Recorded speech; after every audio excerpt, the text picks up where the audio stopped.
actually going to start with two stories that are not necessarily connected per se to the Purim story, but I think that on a deeper level there are some connections. And these stories come from the Talmud. One of them we have on our source sheet, and one of them you're just going to have to trust me. And the first story goes as follows. I'm going to first describe it outside of the text, and we could actually read it in the source.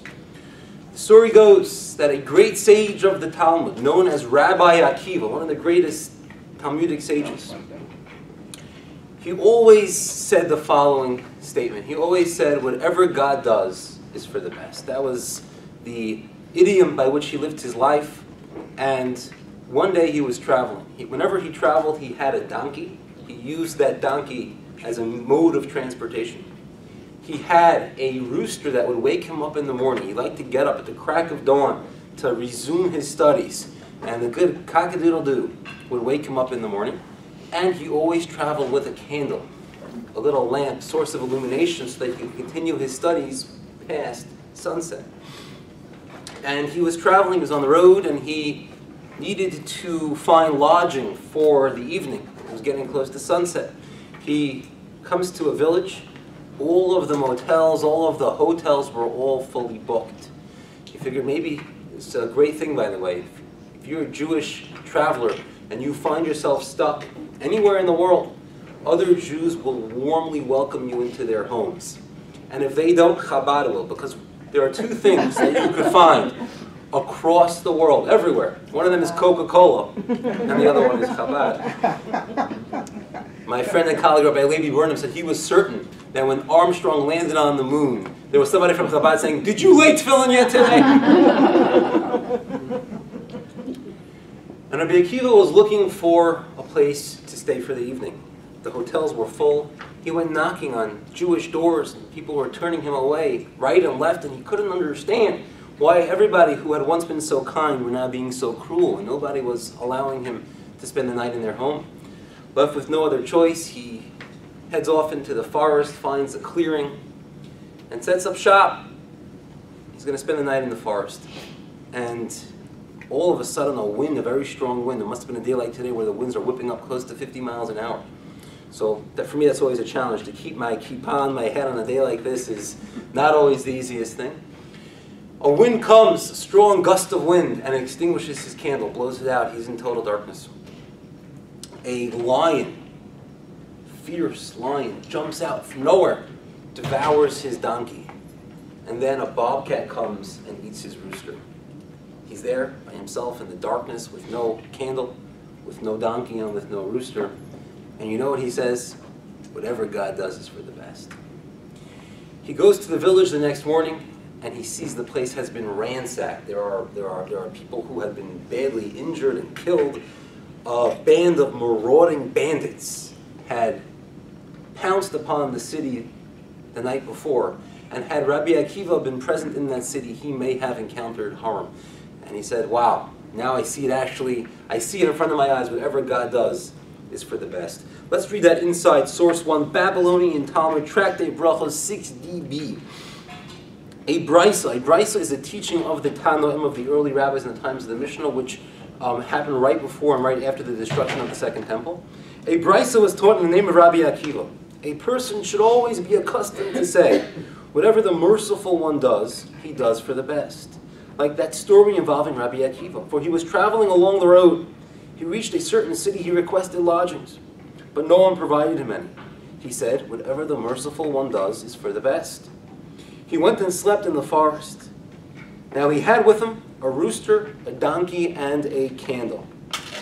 The wind came and blew out the candle. A cat came and ate the rooster, and a lion came and ate the donkey. Rabbi Akiva said, whatever the merciful one does is for the best. That very night, an army came and captured the city. Rabbi Akiva said to them, did I not tell you, presumably to his students who would travel with him, did I not tell you that whatever the merciful one does is for the best? Things perhaps seemed difficult and harsh as they were transpiring, as his candle went out, as his donkey got eaten, and as the rooster met the end of its life. But things kind of became clear with time that there was a plan.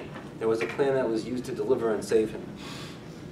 Another story, actually the predecessor of Rabbi Akiva, a man known as Nachum ish gamzu. Gamzu, Nachum ish gamzu. He would always say, Gamzu litova. This too is for the best. And the story goes as follows. One time, this Nachum ish gamzu was sent with a delegation of other rabbis, of other sages, to meet the emperor of Rome. The emperor of Rome had passed a harsh decree against the Jews, as was frequent in that time. And he was going with a delegation of other rabbis to go and try to intercede with the Roman emperor. And they had collected from the Jews gold, diamonds, to present as a gift. The emperor called it a gift. It was really a bribe, and that was necessary, unfortunately, necessary for the Jews to do occasionally, to bribe the emperor to prevent these biased decrees against the Jews. And they were traveling with this chest full of gold and diamonds and other valuable gems, and they sailed to Rome. When they got there, it was late at night. They needed to find a place to stay for the evening, and they found an inn. This time there were lodgings available, and they spent the night in an inn. But they had this valuable chest of gold and diamonds, and you want to make sure it's going to be secure overnight. You're going to go to sleep. You never know what can happen when you're sleeping. So they decided the safest thing to do it was late at night, 2, 3 o'clock in the morning. Everybody was sleeping. They're going to bury it in the ground. This way nobody will even see that it's there. The innkeeper sees this group of rabbis digging and burying something. He figures it must be important. So he goes, after they're sleeping, let's say 4 or 5 o'clock in the morning, he digs it up, sees gold and diamonds, he says, today is my lucky day, and he steals it. But he wanted to make sure that they wouldn't realize it too soon and confront him. So he refills the chest with dirt. Okay? The rabbis in the morning dig up the chest. They don't assume anything is out of the ordinary. It's exactly where they buried it. It's just as heavy as it was before. And they continue on their way to the emperor. They come to the emperor and they say, Our Majesty the Emperor, we would like to present you with this wonderful gift. They open the chest. It's full of dirt. The emperor says, wow, this is a whole new level of shaming me, of trying to make a mockery of me. This is what you bring me as a gift? And Nachum ish gamzu is saying to himself quietly, Gamzu latova, this too is for the best. At that point, God sends the angel prophet, Elijah the prophet, who we know kind of hovers between this world and the next. Sends him to appear like a Roman nobleman. And Elijah the prophet says to the emperor, perhaps you shouldn't be so upset. This might be the magical dirt of Abraham.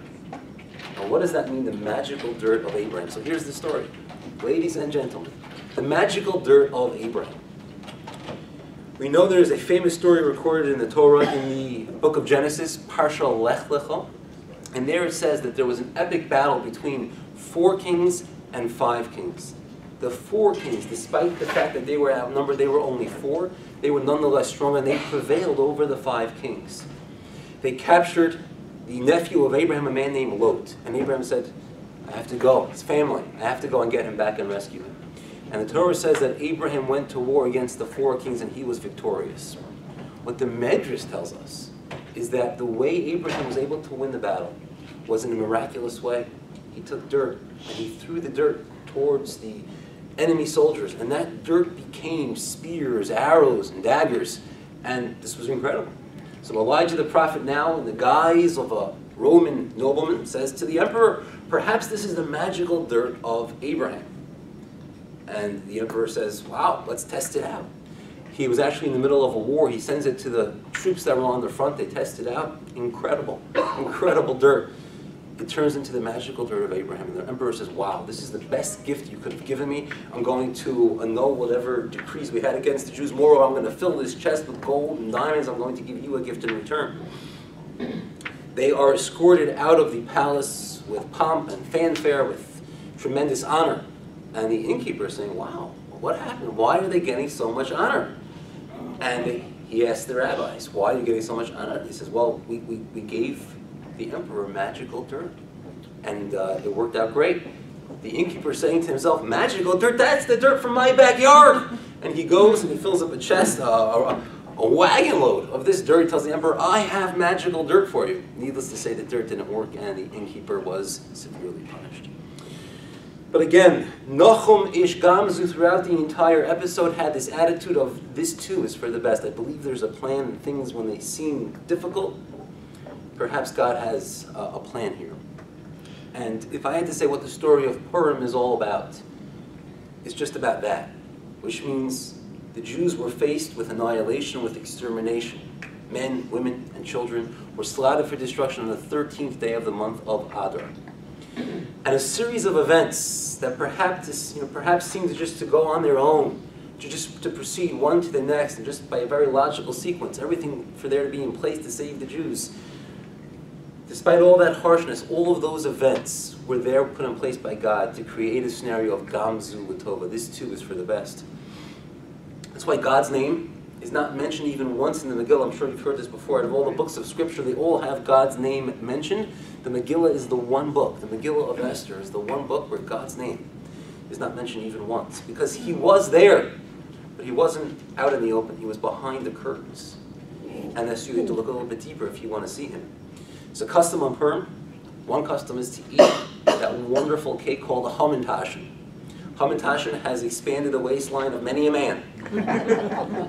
I was once giving a sermon in synagogue, and we were discussing how in the desert, the Jews, the clothing that they had for the 40 years, right, there was no Macy's or Lord and Taylor for them to continue to shop at. So what did they wear?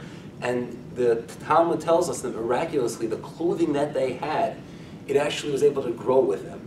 And I was going to make a joke about, wow, could you just imagine an expanding waistline that grows with you forever? This is every man's dream. My wife told me that I was not allowed, because I'm a thin guy, I'm not allowed to make jokes about expanding waistlines. But I made it anyway.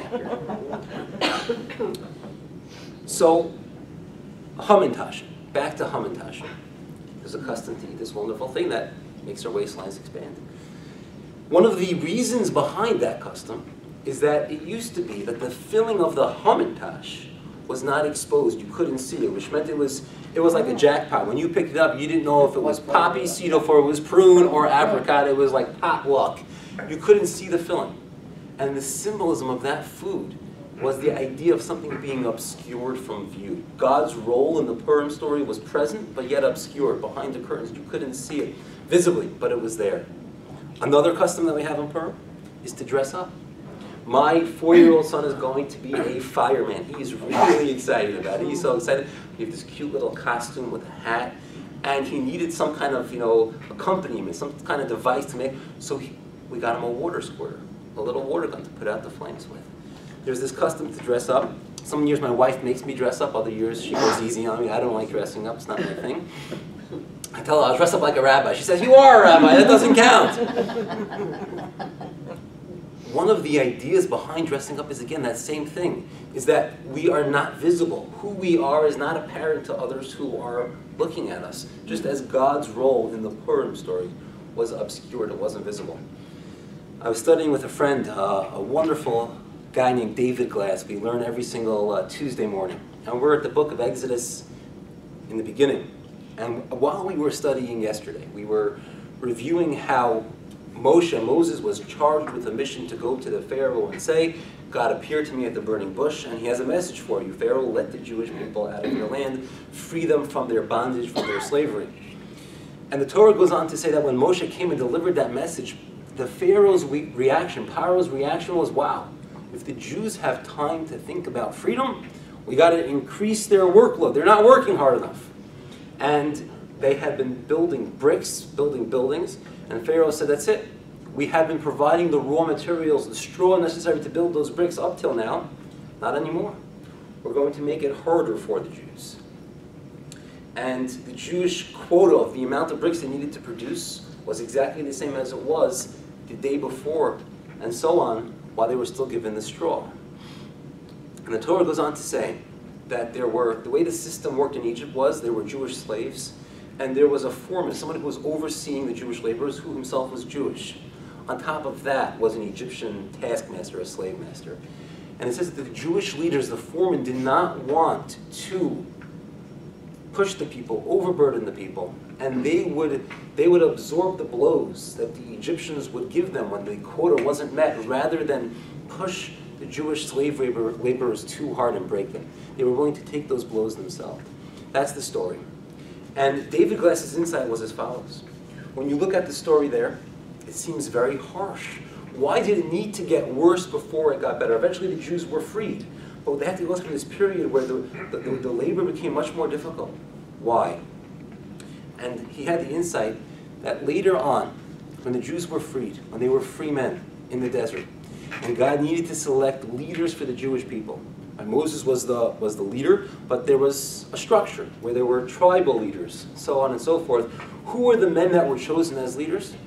It was those Jewish foremen who showed that they were willing to take the blows themselves. They were going to take the beatings rather than to push and overburden the people they were leaders of. God said, that's leadership. Those are the people. And through that difficult situation, they were given the chance and ability to rise to this top. We saw who were the true men, who were those that were capable of being true leaders. So that's just another insight of how things sometimes seem very difficult, and they were. But there's often a better purpose for it. We were able to see who it is who was able to show and prove themselves as being worthy of leaders in the future.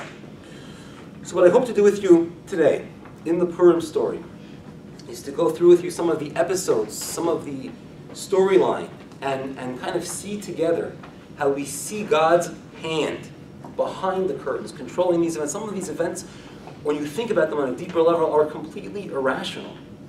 And you kind of see where God was orchestrating the events to unfold in a way which would bring about the salvation of the Jewish people. Let's start on source 2.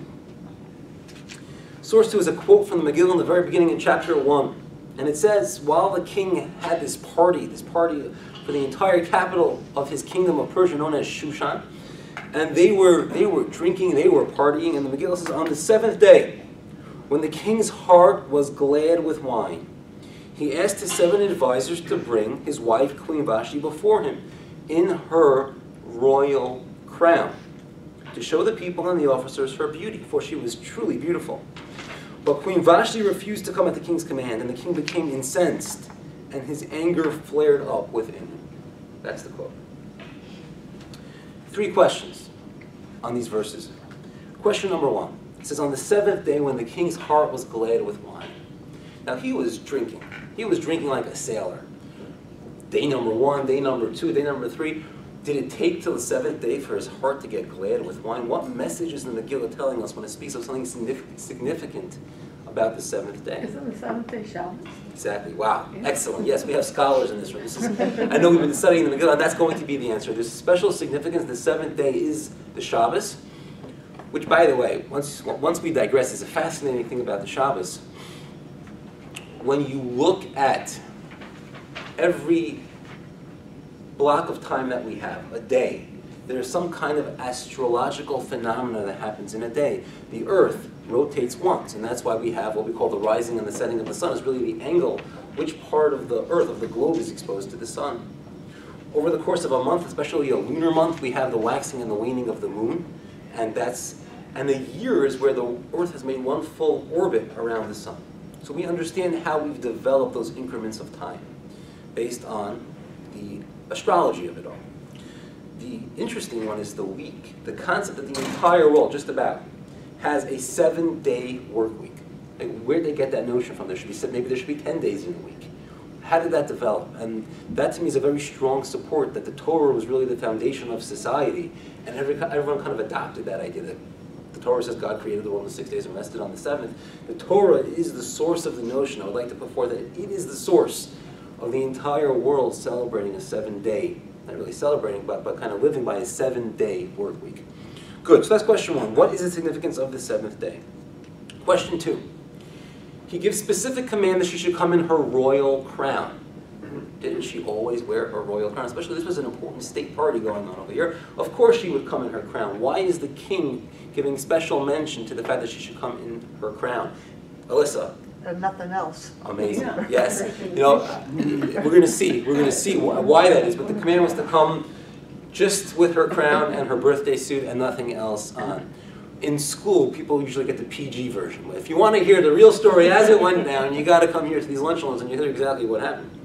Question 3 says the king got really, really angry to the extent he was going to kill her for her refusal to come. Why was he so upset?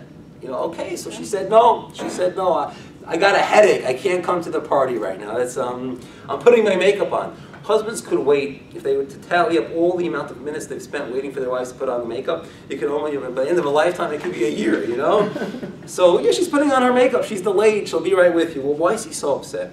And the Talmud, in explaining the Megillah, asks these three questions, and it addresses all of them. So let's turn now to source 3 on page 2.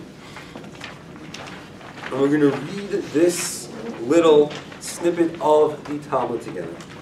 And the way the Talmud here works is that it quotes a verse of the Megillah and it expounds and it explains.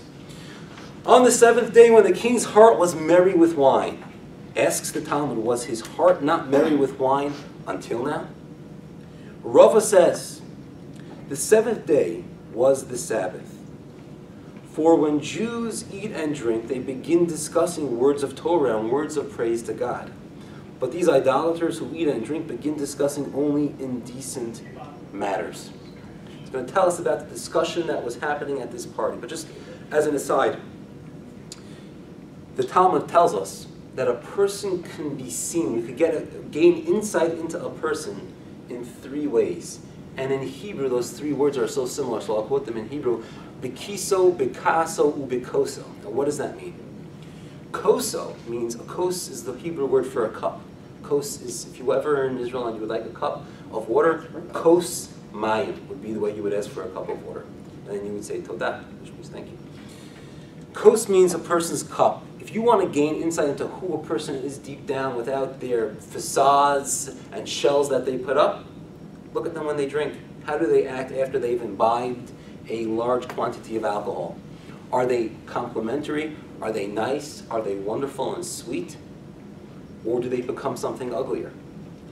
You could tell a person also, says the Talmud, be kiso, his pocket, how he spends his money. How people spend their money give you great insight into what they value and what they regard as important. And the third thing is kasa, which means a person's anger. People always get angry. It happens. It's bound to happen. But what happens when you get angry? Do you completely fly off the handle and say things that you never should have said, or do you take it a little quieter? You maintain some level of self-control. That's how we could tell a lot about a person, and that's what it's saying right here. The Jewish people have always been known that even when they get drunk, they speak of words of Torah, they praise God. We see something very pretty and wonderful about them.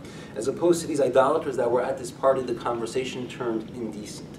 And let's see what the conversation was. And so, we continue with source 3, and so at the feast of that wicked one, referring to King Achashverosh, these would say that the Median women are the most beautiful. They got involved in a debate as to which women are most beautiful. While these would say that the Persian women are the most beautiful. Achashverosh said to them, listen to this vulgar language that he uses. He says, the vessel that I use is neither Median or Persian, but she's Chaldean.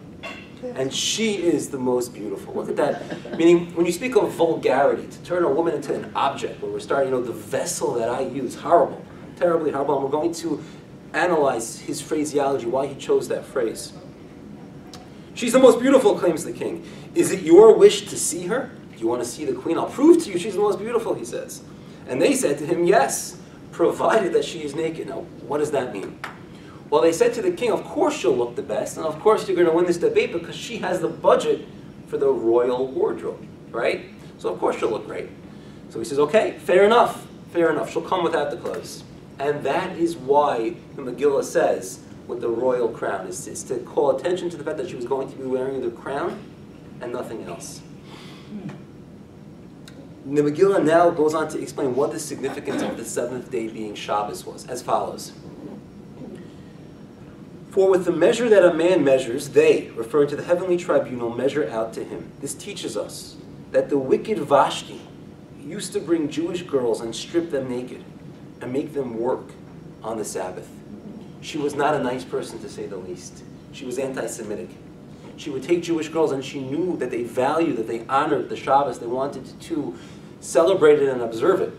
But she said, no, we're going to have you specifically work on that day. And to fully humiliate you, we're going to make sure you work without your clothes on. It's terribly humiliating. I remember reading once that the Nazis, may their names be obliterated, they one time took a group of Jewish prisoners who were starving, emaciated, and they put them in a room and they threw a loaf of bread into the center of the room. And they wanted to see them scramble for, like, you know, as animals would, and they didn't. Nobody pounced on each other, nobody pounced on the bread. And they conducted the same experiment with the loaf of bread with a group of people that worked, they stripped naked. They forced to do this without their clothes on.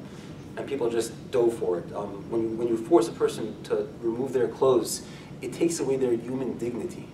And that is what this Queen Vashti did to the poor Jewish girls. She forced them to work on the Shabbos without their clothes on. And the Megillah is saying a person, God metes out punishment measure for measure, which means that the punishment will in some way fit the crime committed. She forced them to work on Shabbos, and now what's happening to her? The king is demanding that she come without her clothes on what day? On the Shabbos. Measure for measure. Just to explain for a moment, why is that so? Why does God give punishment measure for measure? And I think that perhaps an insight into that is that it helps a person understand in which area they were deficient. If you're looking, if part of the idea of divine punishment is to help guide a person into the right direction, it's not just a punitive measure of, you did bad, so I'm going to hurt you back, which I had hoped to get to in the revenge class, but we ran out of time. Understanding God's role in punishment. If he doesn't like revenge, so why does he punish? Part of the idea there is that the punishment of God could be a guiding force, helping a person get back on track. And that will help best if punishment is measure for measure. You look at the punishment and you say, okay, that will guide me into which area I need to fix. To share with you something personal, I was living in Israel, and I had a series of events in my life where things were going wrong. I had picked up my dad from the airport, 6 o'clock in the morning, 5 o'clock in the morning, which, by the way, as an aside, is the idea of honoring your parents is an incredible thing, and going to the airport to meet them as opposed to saying, well, I'll pay for your taxi, which is, you know, I will be there personally to come and greet you and to bring you. That's part of the mitzvah of honoring one's parents. So I had picked up my father, 5, 6 o'clock in the morning. It was kind of getting light outside, and there must have been a wolf or a coyote or something comes running out of the forest right in front of my car. I was driving about 60, 70 miles an hour, and I just barreled right into it. I didn't swerve because at that speed I was concerned about swerving. I didn't want to lose control of the car. And I barreled right into it. It was a very close encounter. I almost got hurt. It was when I brought my car in for repair. I had the misfortune. The guy who owned the repair shop he loved dogs, and he looks at the hair, and he looks at me, and I could just see, you know, he was ready to tear me. I said, "Listen, it wasn't my fault. It was on the highway." You know, that was one thing that happened. I almost got hurt, but thank God I didn't. And that night, it was in the middle of the winter, and we had these plug-in radiator heaters to supplement the heat of the building, the oil heaters.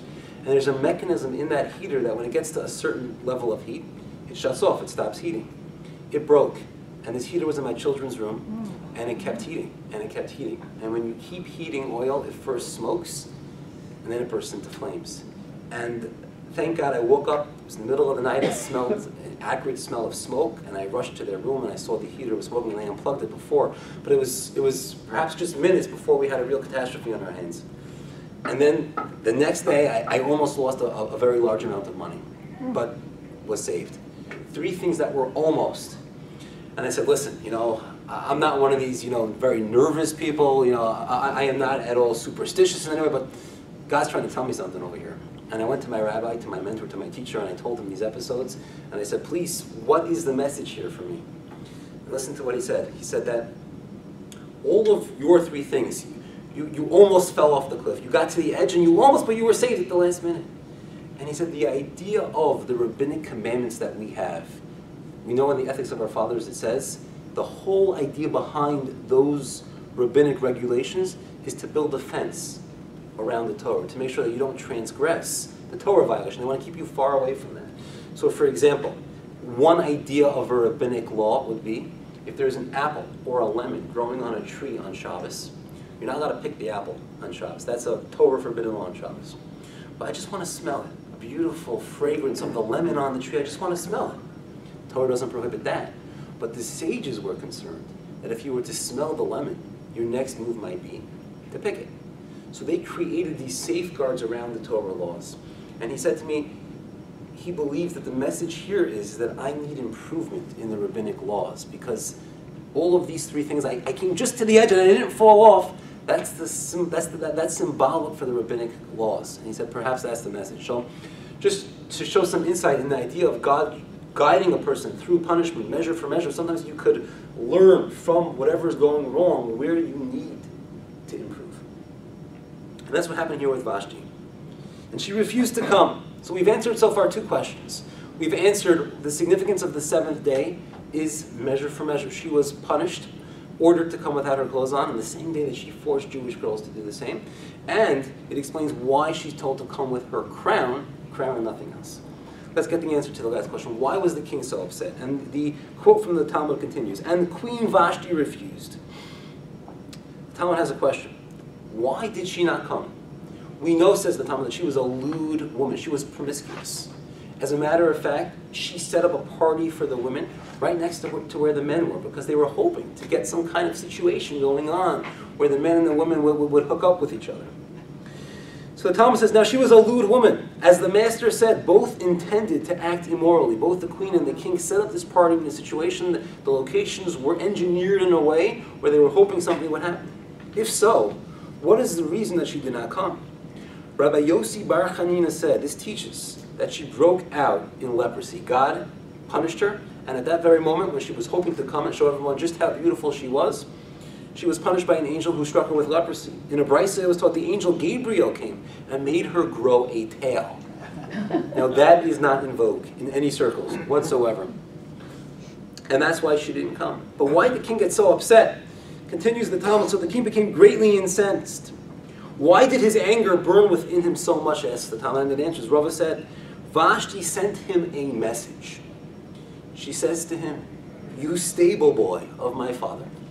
All right, now, just the history here. The one who was of royal blood was actually Vashti, not Achashverosh. Achashverosh in his youth would tend to the horses of her father. And she is reminding him of his ignoble background. You stable boy, she says. My father drank wine equivalent to what 1,000 people drink, and he did not get drunk, whereas that man became foolish from his wine. Upon hearing this insult, immediately his anger burned within him. So that's the answer to our 3rd question. The reason why the king got so upset was, you could tell a guy a lot of things. To insult his lineage, his background, tell him on top of that he can't hold his liquor, that is not going to go over well, and that is the reason why the king got so upset. But the reason why, I just read this with you, this quote from the Talmud is as follows. How many people here have ever personally met President Obama? I can't raise my hand. President Clinton, President Bush. We haven't. The idea of somebody meeting a ruler, a leader, is something which is unusual. Most people haven't. The fact that the king was going to command the queen of the land to appear before the masses without her clothes on, that's insanity. It doesn't make any sense. Normally the queen is somebody who's protected from public view behind palace walls, and now she's being commanded to come and appear before the plebeians of society naked? It doesn't. And I believe that part of what was orchestrated was a famous saying of our sages that says that the hearts of kings are in the hands of God. And he kind of places these thoughts into, this was a notion, an idea that was placed in his mind by God in order to get things into motion, set things into motion. So she's going to be commanded to come naked at the party in order that she will now be disposed of, and Esther will be able to take her place, showing you God's hand working behind the scenes.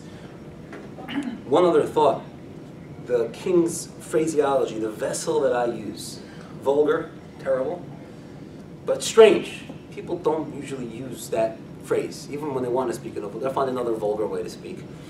And our sages tell us that the purpose of this party, King Ahasuerus threw a party, it was to celebrate the fact that 70 years, which was the time that the prophets had said that the Jews would be in this Babylonian exile for 70 years and then they would return back to their homeland of Israel and rebuild the temple. He was celebrating the fact that based on his calculations, 70 years have come and gone, and the Jews are still here, very much in exile. That was what he was celebrating. And to celebrate that fully, he took out the vessels that had once been used to serve in the first temple. Keep in mind, Nebuchadnezzar, the Babylonian king, was the man who destroyed the first temple. They had access to those precious vessels. He brings them out at this party, and he starts partying and drinking with them in this in this just merriment, which was improper, especially to use these vessels at this party.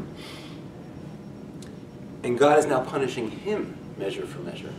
He takes these vessels that were usually used in the inner sanctum of God's temple, obscured from public view, and God now places this thought in his mind that the vessel, his wife who normally is protected from public view, he's now commanding her to come out in front of the indecent, come out in front of the masses. That word is to create that link. The vessels of the temple that he used was part of his punishment in commanding his wife, who he refers to as his vessel, to come out in front of the masses, even though normally she should have remained in the inner sanctum of the palace.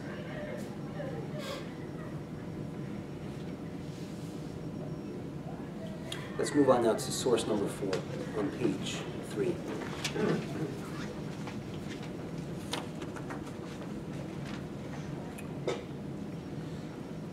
The Megillah reads as follows, in chapter 2. It says that Esther concealed her nationality and her birthplace, for Mordechai had commanded her not to tell. Esther was taken forcibly, really, by the king's messengers. The king was looking for a new queen, as the Purim story goes. He wanted to replace Vashti, who he had executed.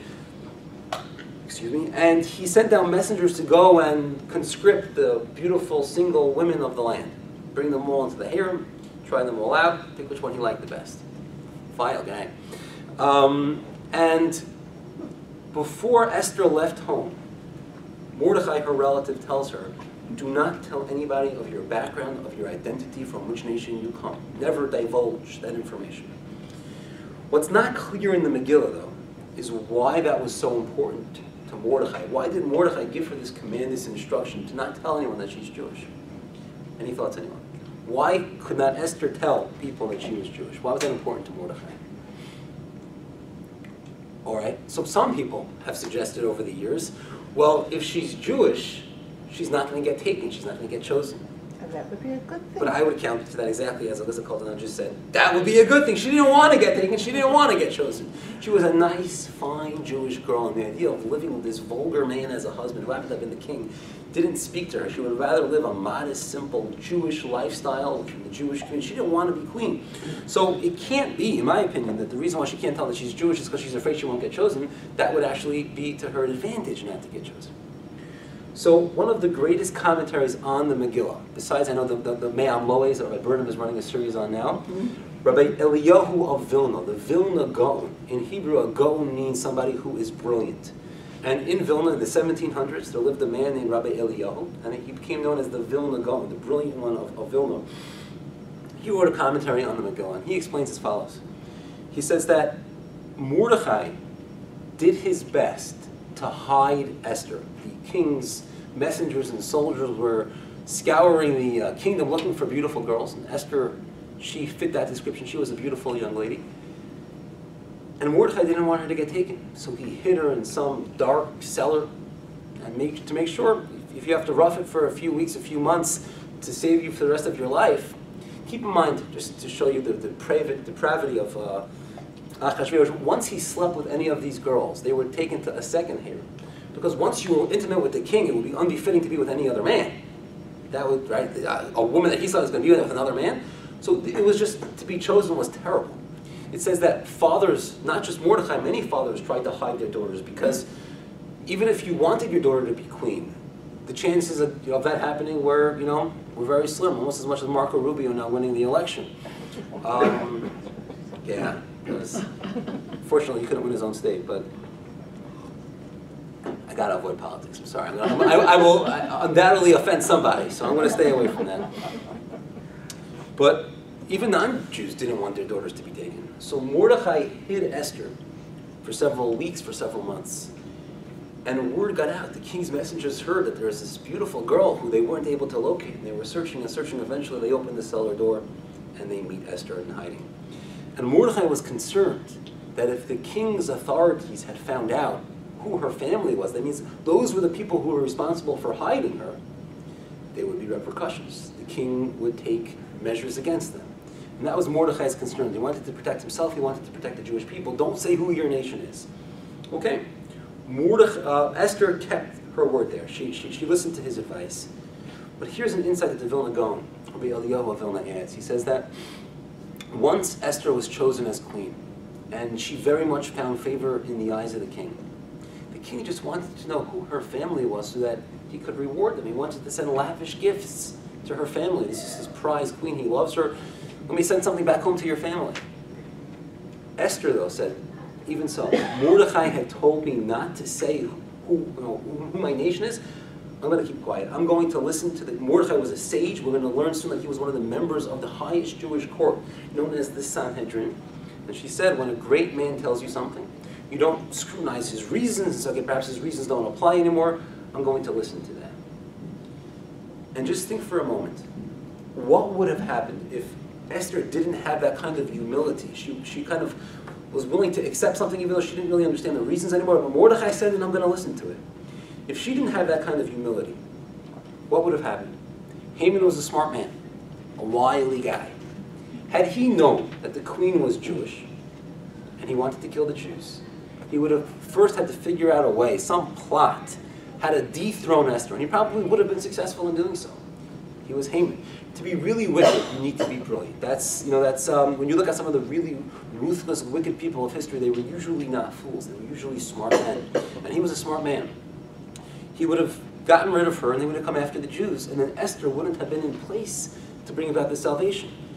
And on a certain level, her adherence to the words of the sage Mordechai, that was a key factor in bringing out the rescue, the great rescue of the Purim story. So that's a lesson that I take.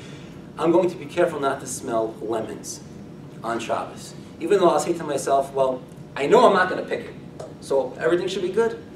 But perhaps sometimes when the sages tell you something, there might be deeper reasons that we're not even aware of. And that's the lesson you learn from Esther, the idea of listening, of having the humility to say, okay, I'm going, even though I don't understand it fully, I'm going to abide by this kind of legislation. Let's move on, because the intrigue grows. Oh, does it grow? There was an assassination attempt on King Ahasuerus' life. And that's source 5.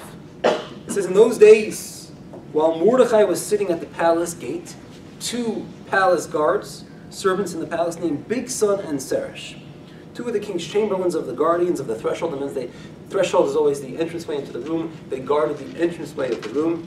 They became angry, and they plotted to lay hands on King Ahasuerus. That's the old way of saying they wanted to kill him. The plot became known to Mordechai, who told it to Queen Esther, and Esther informed the king in Mordechai's name. The Talmud derives from that whenever you quote something from someone, you should always quote them, quote their name. I heard this from so-and-so. And it says that it was because Esther said, I heard it from Mordechai.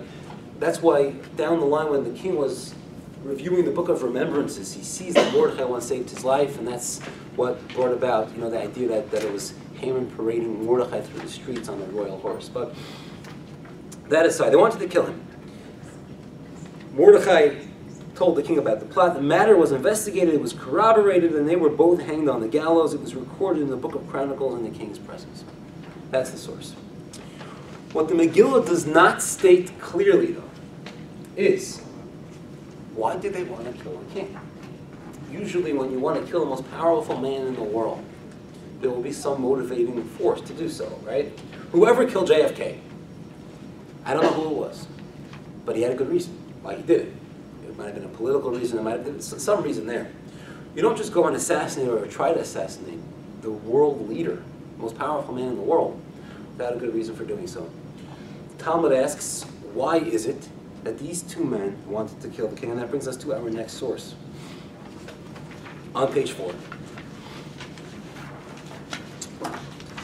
Source 6. Rabbi Yochanan said, Bigson and Teresh were 2 Tarzians. That was their country of origin. And they were conversing in the Tarzian language and saying, from the day this woman came to the palace, meaning Esther, we have not gotten any sleep. And what does that mean? The king, Ahasuerus, was so infatuated with Esther, the woman he just married, he wasn't doing much sleeping. I'm not going to explain or elaborate further. But because he was not sleeping and engaged in other activities, he was always thirsty, and he was always ringing that bell and saying, I need a drink! I need a drink! These 2 men, Bigson and Teresh, were charged with the night duty job of giving the king drinks. And they said, we haven't slept a decent night ever since this woman came around. We haven't slept. Come, let us place some poison in the bowl from which Achashverosh drinks so that he should die. But they did not know that Mordechai was of those who sat in the chamber of hewn stone, meaning the Sanhedrin, the highest Jewish court, and he knew the 70 languages of the world. Now just for a moment as an aside, in order to be a member of the highest Jewish court, you needed to be familiar with all world languages. That's a pretty strict requirement. The reason for that, just to explain, is that imagine somebody came to testify, and they only speak Chinese. So you will not be able to understand them. You would need an interpreter in order to be the mediator between you and the witness. Things are always lost in translation. We have the English translation of the Torah. I like to call it more of a commentary than a translation, because when you translate something, you're automatically limiting the scope of what it could mean. And therefore it's a commentary.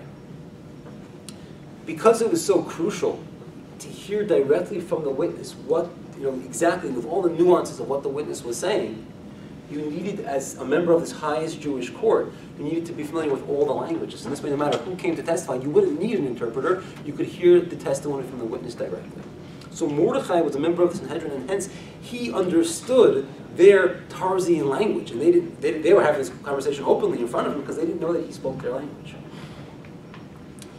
So just coming back to this thought, they're going to kill the king, the most powerful man in the world, risk their lives. Why? Because they were working a little bit too hard. Life wasn't so easy. They weren't getting enough sleep at night. The king was asking for too many drinks. I ask you, does that seem like a sound, logical reason to assassinate somebody and put your life in jeopardy? I wouldn't do that. I would just say, okay, his infatuation will wear off. I'll sleep a little better, I'll handle a few rough nights of sleep, and I'll move on with my life. When you see this kind of illogical behavior, what that says to me is God was pulling the strings. And so you do something and it's like, why did I do that? Why did they do that? God put the thought in their minds. We're going to assassinate the king. And then this way, Mordechai saved the king's life. And then years later, it was the turning point of the Purim story. It's my favorite moment in the entire Megillah. When we get to it in a second, Haman comes in, he's marching in with the full intent of asking the king permission to hang Mordechai the Jew. And he walks in, and the king says to Haman, what should be done for the man who the king wants to honor? And Haman is thinking to himself, wow, this is me. Who else if not me? An egotistical person won't be able to see beyond themselves. This is God, if not me, who else, right? And he lays it on real thick, and he says to the king, wow, for the man that the king wants to honor, we got to do it right. We got to get the royal horse upon which the king once rode. We got to get the royal garb that the king once wore, the royal crown. We're going to put it on. We're going to have a high-ranking officer parade him through the streets and say, this is what's done for the man who the king wants to honor. And the king says, great idea. Go and take Mordechai the Jew and do it to him. It's one of my favorite moments in the entire Megillah. And the reason why the king wants to reward Mordechai, which was the turning point in the Purim story, was because he saved his life from this assassination attempt.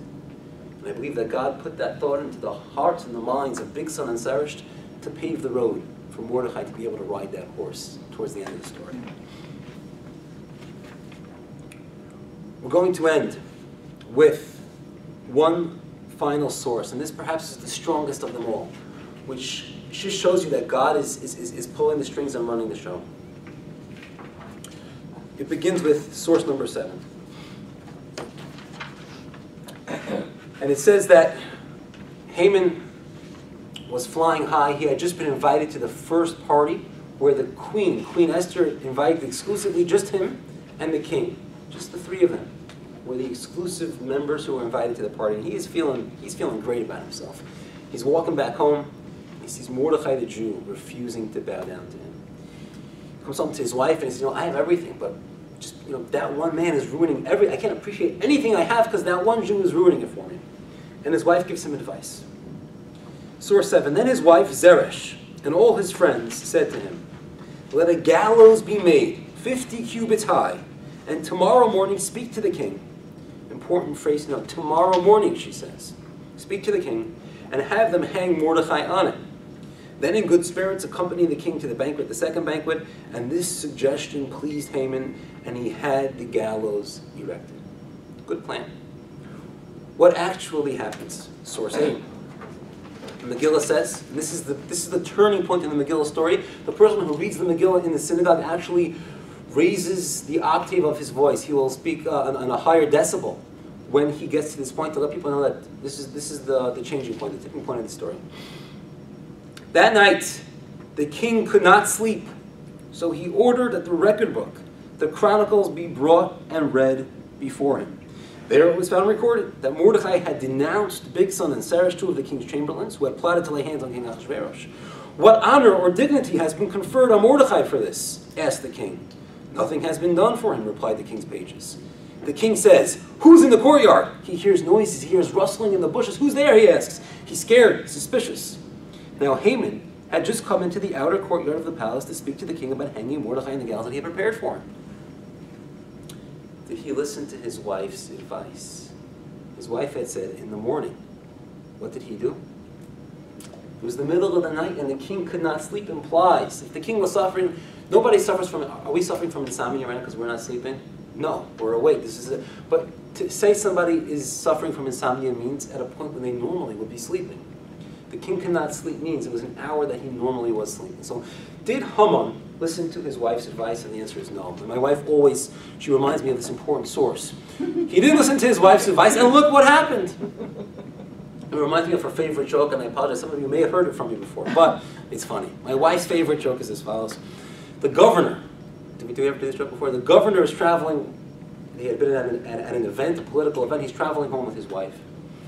And they needed to refuel, and they stop at a gas station, and the gas attendant is pumping gas into the car, and she looks at him with a feeling of familiarity. She recognizes from somewhere, and then rings the bell. She says, isn't that the guy that I dated in high school? And he says, as a matter of fact, it is. Says the governor, just like, aren't you glad you married me? Now you're married to the governor. She says, sweetheart, if I would marry that guy, he would have been the governor. It's her favorite joke. Did Haman listen to his wife's advice? No. She said go in the morning, he comes in the middle of the night. Imagine somebody had a favor to ask you. If they were to wake you at 3 o'clock in the morning and say, I need a favor, can I borrow your car tomorrow? Would you be more or less inclined to say yes than if they asked you at a reasonable hour? Less inclined, for sure. Haman was a smart man. He had a request to make of the king. I want to hang Mordechai the Jew. Shouldn't he have waited to the morning? He's coming to the king at 3 o'clock in the morning when the king normally would be. He didn't know the king was suffering from insomnia. And he's going to start knocking at the palace door, waking up the king, saying, I got something urgent, we got to hang Mordechai tomorrow. Wouldn't the king be less inclined to say yes, to grant his request? Insanity. It doesn't make any sense. It's illogical, and it is. But this to me is the greatest source of all. That says it was God who planted that thought in Haman's heart and said to him, you know, don't wait for the morning. Take care of this right now. It's 3 o'clock in the morning. Don't worry. This is such a good idea. The king's going to love it. Pounce on his door. Bang like the KGB. He's going to open up. He's going to receive you favorably. In order that just at the point when King Ahasuerus was unable to sleep and he was trying to figure out in what way could we reward Mordechai, Haman would be just at that spot at that moment to be the guy who's going to be leading the horse, pulling it through the streets, announcing this is what is done to the man who the king wants to honor. I want to wish you all a very, very happy Purim, and thank you.